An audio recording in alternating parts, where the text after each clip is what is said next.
감사절 시리즈 두 번째 청함 받은 자에서 택함 받은 자로라는 제목으로 함께 말씀을 나누겠습니다. 격주 월요일은 오륜교회 앞에 우리 원장이 오륜교회라 얘기해서 오륜교회가 무의식적으로 튀어나왔어요. 격주 화요일은 소망교회에서 전도팀이 와서 함께 전도를 하는 날이었습니다. 어제도 소망교회 전도팀이 와서 함께 전도를 했는데요. 전도가 끝나고 한 권사님과의 식사 대화 중에 이런 얘기를 했습니다. 가족 전도가 제일 힘든 것 같아요. 그 이야기가 무엇인가 들어봤더니 그 권사님의 아버지가 몸이 아파서 병원에 입원을 하게 됐는데 제부가 의사였다고 해요. 그래서 어떤 병원하고 잘 어레인지해서 그 아버지를 잘 입원시켜드리고 치료와 퇴원까지 모든 과정을 굉장히 수고를 많이 했다고 합니다. 그러면서 그 권사님이 무의식적으로 정말 하나님의 은혜야, 모든 게 하나님의 은혜야 이렇게 이야기를 했어요.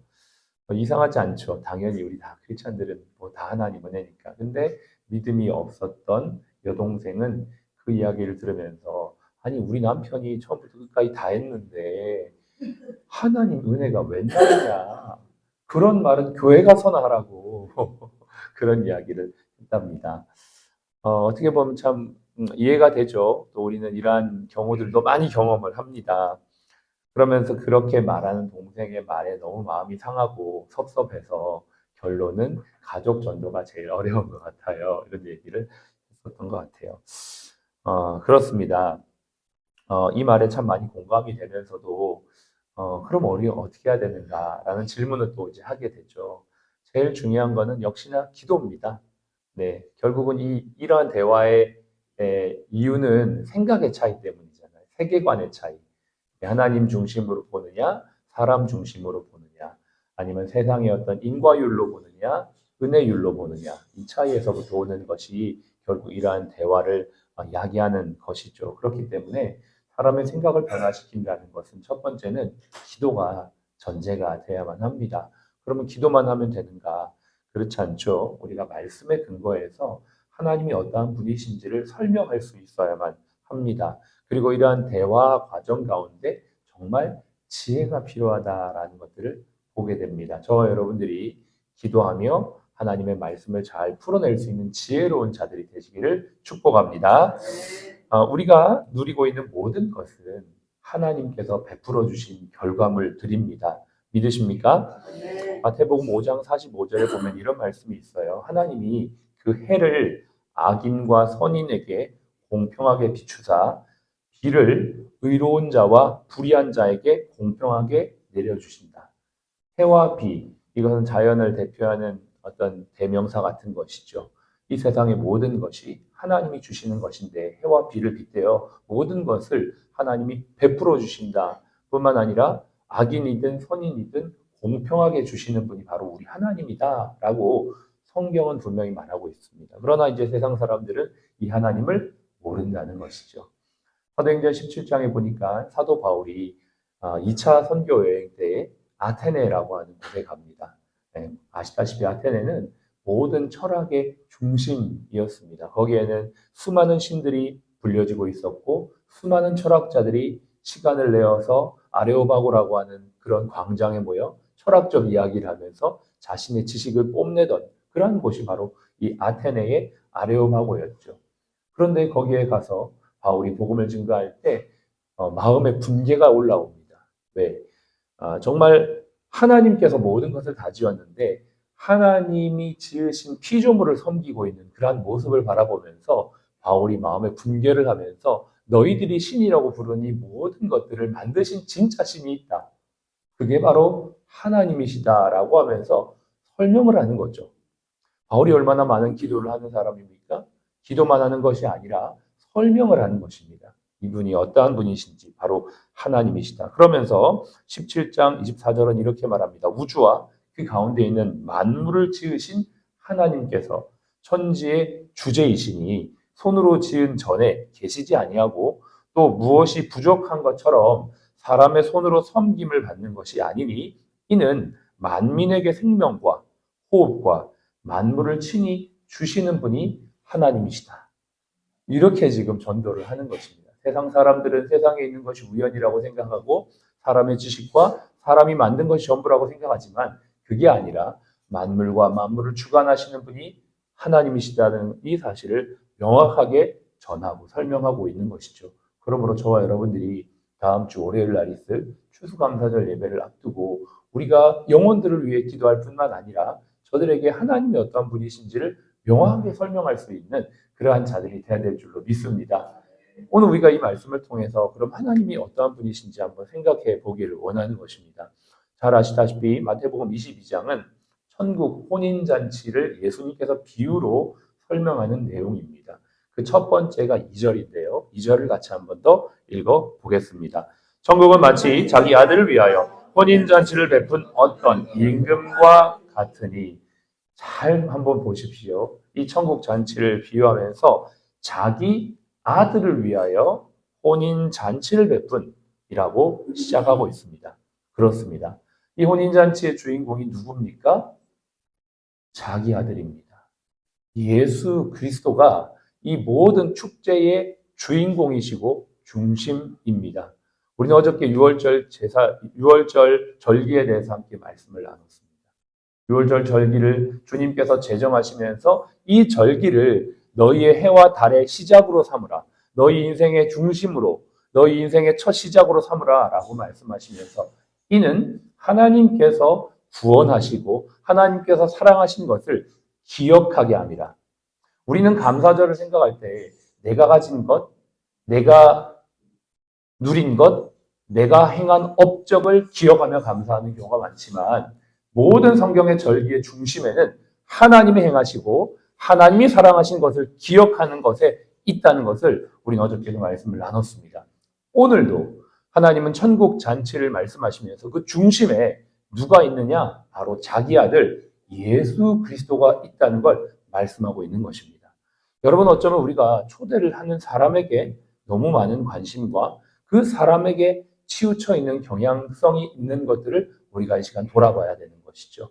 우리가 저 사람 초대하려고 온갖 것을 다 해줍니다. 그런데 정작 예수 그리스도가 누구이며 예수 그리스도가 진짜 이 혼인잔치의 주인공이라는 사실들은 잊어버리고 오직 저 사람 한 사람을 예배당에 데리고 오려고 우리가 애를 쓰고 있지는 않는지 돌아봐야 된다라는 것입니다.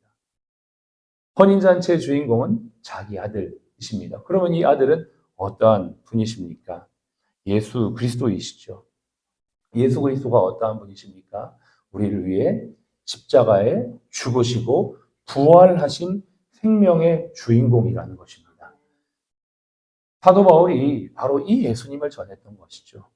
사도 바울이 세상의 허탄한 것들 가운데 이 생명과 사랑을 주신 이 예수 그리스도를 전했던 것처럼 저와 여러분들도 이 추수감사절기를 앞두고 혹은 교회에 초청을 할 때를 앞두고 항상 우리가 기억해야 될 것은 우리 주님 이 예수 그리스도가 주인공이시고 이 예수 그리스도를 이 영혼에게 소개한다는 것을 잊지 않는 저와 여러분들이 되어야 될 줄로 믿습니다. 두 번째는 5절부터 10절까지에 있는 내용인데요. 이 내용에는 보면 이러한 표현들이 나옵니다. 초대를 합니다. 근데 응답하지 않는 사람들의 이야기가 나오죠. 종들이 이제 그 자기 아들을 위한 임금의 잔치 자리에 초대를 하는데 많은 사람들이 이런 이유 저런 이유를 들어가면서 그 초대에 응답하지 않는 것들을 봅니다. 이것을 우리는 좁게 보면 믿지 않는 사람들에게 예수 그리스도의 복음을 전하는 것으로 생각할 수 있지만 사실 넓게 보면 하나님께서 오늘도 우리 모두에게 생명이라는 초대장을 주신 것과 같습니다. 이 예배는 무엇입니까? 하나님의 초대를 받아 하나님께서 우리에게 은혜와 사랑과 회개의 기회를 주시는 초대의 현장이라는 것입니다. 좁게 보면 천국잔치에 초대하는 그리고 그걸 거부하는 사람들의 이야기인 것처럼 보이지만 넓게 보면 우리 모두를 지금도 은혜의 자리에 초대하시는 아버지의 초대장이 있다는 것을 기억해야만 하는 것이죠. 저와 여러분들이 이 초대장에 기쁨으로 응답하며 믿음으로 반응하기를 원합니다. 믿음의 핵심이 무엇입니까? 초대장을 받는 게 아니고 믿음으로 반응하는 것입니다. 그러한 초대에 우리가 이제 사람들을 초대하게 될 텐데 사람들이 받아들이질 않는 거예요. 여러분 우리가 이제 초대장을 많이 보내잖아요. 예수 그리스도의 잔치에 초대하는 것을 많이 하는데 우리 주변에도 많은 분들이 초대장에 그 응답하지 않는 것들을 봅니다. 그러나 그럼에도 불구하고 우리는 초대해야 되는데 9절에 보시면 내 거리 길에 가 사람을 만난 대로 혼인잔치에 청하여 오라 한대. 내가 원하는 사람이 지금 현재는 초대장을 받지 않는다고 해도 또 다른 누군가에게 초대를 하는 이 마음은 결국 누구의 마음일까요? 예수님의 마음입니다. 오늘 저는 요한복음을 읽으면서 예수님을 부인했던 베드로를 또 찾아가셔서 예수님께서 그에게 네가 나를 사랑하느냐? 그럼 내 양을 먹이라. 내 양을 치라. 내 양을 먹이라. 라고 하시는 그 예수님의 초대장을 베드로에게 또 주시는 걸 보면서 내 마음에도 이러한 마음이 있어야겠다. 저와 여러분의 마음에도 이러한 마음으로 예수님의 마음으로 초대장 거부하는 사람들에게 오늘도 초대할 수 있는 저와 여러분 되길 바랍니다. 우리가 해야 되는 건 그거예요. 우리는 설득하는 게 아니고 어저께도 증언하는 것이고 복음을 선포하는 것이라고 했는데 초대장을 거부하더라도 우리가 해야 되는 일은 초대하는 것입니다. 그리고 결과는 주님께 맡기는 것이죠. 만약 내가 초대도 하지 않는다면 나는 직무유기를 하는 것이에요. 그러므로 저와 여러분들이 해야 되는 건 초대장을 받고 안 받고의 여부를 떠나 초대하는 것을 하는 것. 그래서 저와 여러분들이 오늘도 우리를 새 삶으로 초대하신 주님의 초대에 믿음으로 반응할 뿐만 아니라 우리도 누군가에게 초대장을 나눌 수 있는 그러한 삶. 예수님의 사랑을 기억하면서 지치고 힘들어도 또 초대할 수 있는 삶으로 나아가시길 축복합니다. 마지막으로 우리는 예복을 입고 하나님의 잔치에 참여해야만 합니다.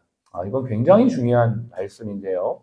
앞의 이야기가 잔치에 초대하는 것으로 이제 이야기가 많은 비중을 차지하지만 끝에 보면 그 잔치에 초대받은 사람 중에 예복을 입지 않은 사람이 나와요. 초대를 받았어요. 왔어요. 우리 원장님께서도 우리교회가 요즘에 다니엘 기도를 해서 들어가고는 싶으나 본당에 들어가는 사람, 택함 받은 사람은 작다. 이렇게 얘기를 했어요. 들어가고 싶은데 들어가 있는 사람은 적은 거죠. 우리가 나중에 천국에서 그럴 수 있다라는 생각을 우리 모두가 해야 합니다. 여기에 보면 택함 받은 사람이 적다는 것은 예복 입은 사람이 적다는 것을 말해요. 예복은 예수 그리스도의 공로와 의를 의미합니다. 그리고 더 나아가서는 예수 그리스도로 말미암아 거룩한 빛의 삶을 살아가는 삶을 말하는 것이죠. 그러나 이 뒤의 것은 빛의 삶을 사는 것이 구원의 전제가 아니라는 걸 기억해야만 합니다. 빛의 삶의 결과가 구원이다. 이게 아니고 예수 그리스도의 공로만이 우리를 영원한 천국 잔치에 들어갈 수 있게 한다는 것입니다. 여러분 교회를 다니면서도 어떤 분들은 자신의 의와 자신의 공로를 앞세우는 사람들이 있습니다. 나를 알아주지 않는 것으로 인해 섭섭해하고 나의 어떠한 일들이 인정받음으로 말미암아 내 존재감이 인정받는다라고 생각하는 경우가 있는 것이죠. 그것은 우리의 의입니다. 오늘 성경은 분명히 말합니다. 예수 그리스도의 의복, 그것을 입은 사람만이 통과할 수 있는 것입니다. 이 말은 무엇입니까? 내가 아무리 이 세상에서 부족하고 연약해도 예수 그리스도의 공로를 힘입는 자는 구원의 백성이 된다는 걸 말하는 것입니다. 그러므로 저와 여러분들이 많은 사람을 전도했든 내가 어떠한 일을 했든 그 모든 영광은 결국 예수 그리스도께 돌리는 것. 이것이 바로 천국 잔치에 합당한 예복 입은 자들인 줄로 믿습니다. 다음 주에 있을 모든 추수감사절의 영광을 우리 주님께 올려드리는 기쁨의 잔치가 되기를 주님의 이름으로 축복합니다.